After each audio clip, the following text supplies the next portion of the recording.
सेवा और सिमरन। संत आश्रम में अगर कोई श्रद्धालु जो गुरुमुखी है वो आता है तो उसके लिए दो ही सबसे बड़ी चीज है, सेवा और सिमरन। सेवा के लिए संतों ने कहा है, सेवा है सबसे सिरे और नर तिरने की नाव। इस संसार सागर से अगर हमें पार होना है तो हमें सेवा को अपने जीवन में डालनी पड़ेगी। सेवा का मतलब है कि हम बिना प्रतिफल के जो भी काम करते हैं उसकी कोई इच्छा नहीं करते, उसका नाम है सेवा। और सिमरन, सिमरन के बारे में महाराज जी से पहले हमारे भाई साहब सत्येंद्र जी ने सब कुछ खोल के बता दिया।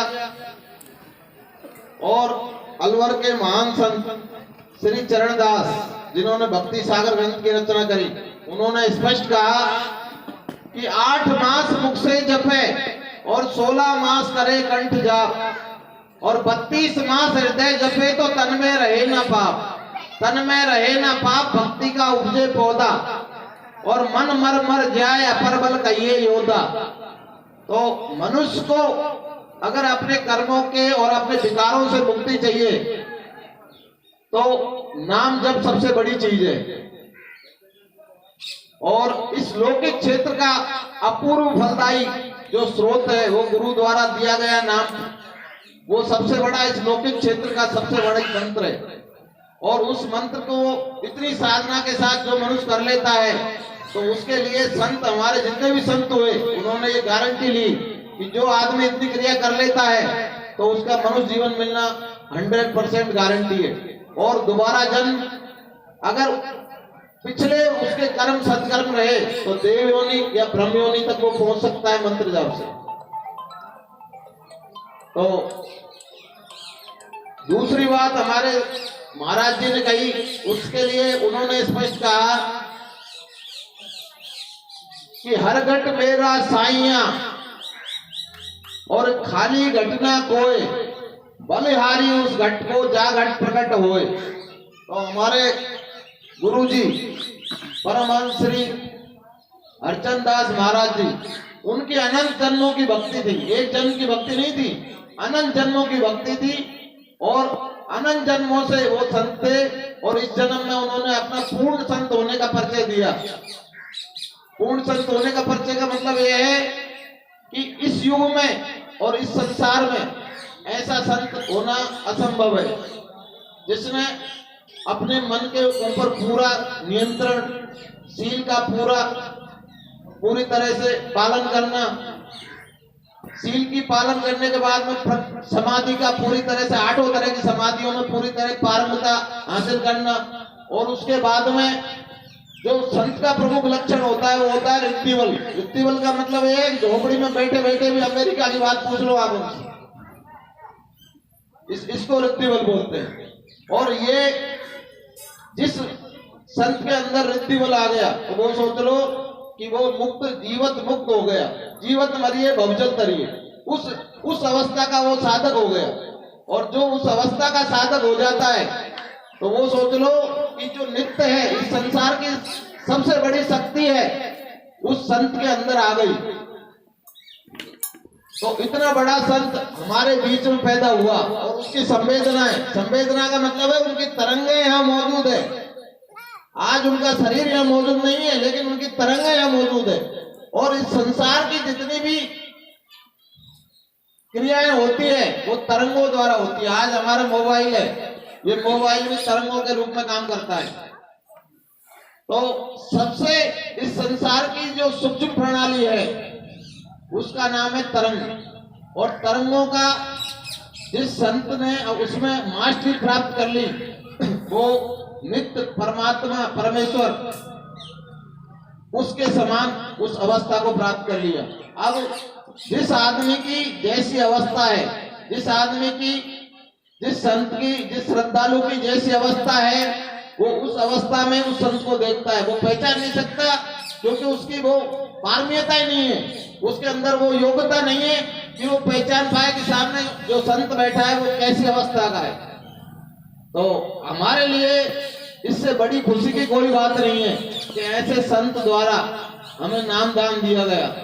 दूसरी सबसे बड़ी खुशी की बात है कि उनकी जो तरंगें हैं, उनकी जो वाइब्रेशंस है, ये जो तरंगें हैं इस संसार के 31 लोक है वहां तक काम करती है। मुक्ति का जो लोक है वहां तक भी ये तरंगें काम करती है।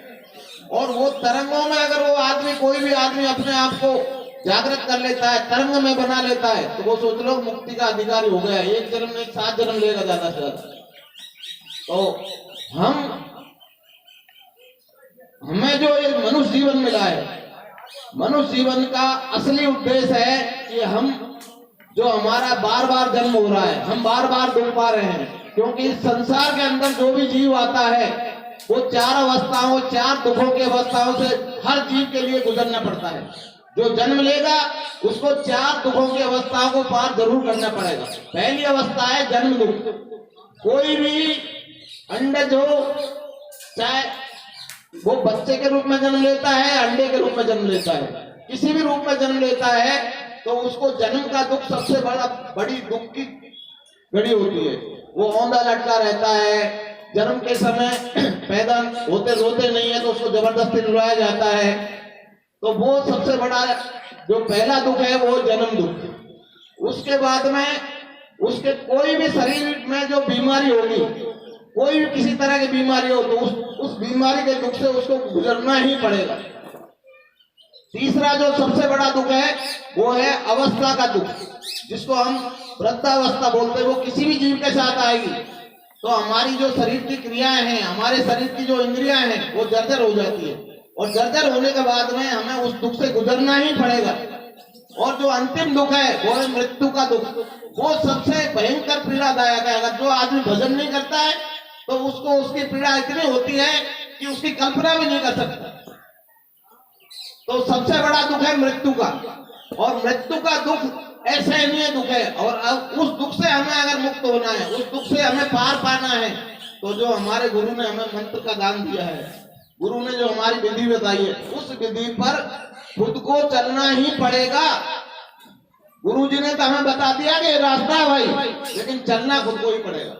और उस रास्ते पर चलने के लिए आपको उस रास्ते की जो मर्यादाएं हैं उनको पूरी तरह पालन भी करना पड़ेगा। आप दोनों हाथों में लड्डू रखना चाहो तो असंभव है। फिर ये जीवन एक बार चले गया तो फिर मुश्किल है। बड़े बड़े संतों ने, बड़े बड़े बुद्धों ने, बड़े बड़े पैगंबरों ने, बड़े बड़े अरहंतों ने 2 ही बात कही है कि भाई इस जीवन में मनुष्य जीवन मिलना दुर्लभ है, और मनुष्य जीवन मिलने के बाद में किसी पूर्ण संत द्वारा मुक्ति का रास्ता मिलना उससे भी दुर्लभ है। तो दोनों चीज अगर तुमको मिल गई तो फिर इससे बड़ी खुशी की बात क्या हो सकती है। इसके बाद में एक ही बात सबसे प्रमुख होती है कि उस रास्ते पर बिना शंका किए हुए मर्यादा में रह के पूर्ण आस्था के साथ चलना, और वो हर मनुष्य के लिए जरूरी है। अगर वो पूर्ण आस्था के साथ उसमें नहीं चला तो फिर भवी भव, भव का मतलब है बार बार जन्म लेके दुख पाना। और अंत समय में कौन सा संस्कार आएगा? अधोगति का संस्कार। हमेशा मृत्यु के समय अधोगति का संस्कार आता है मनुष्य का, और वो अधोगति का संस्कार उसको नीचे ले जाता है, और नीचे ले जाता है तो अनंत जन्मों तक वो जानवर, जीव, कीट, पतंगे वो बन के तड़पता रहता है। तो मेरी तो सबसे एक ही प्रार्थना है कि यहाँ आए हैं तो सेवा और सिमरन 2 बातों को अपने जीवन में धार ले। सेवा और सिमरन जिसने धार ली तो वो सोच लो कि जैसे जो आदमी नदी पार करनी होती है और उसके लिए 2 हमारे हाथ है, ऐसा काम करता है सेवा और सिमरन। अगर वो हाथों को प्रयोग में लेगा तो नदी पार जरूर कर लेगा। बोलिए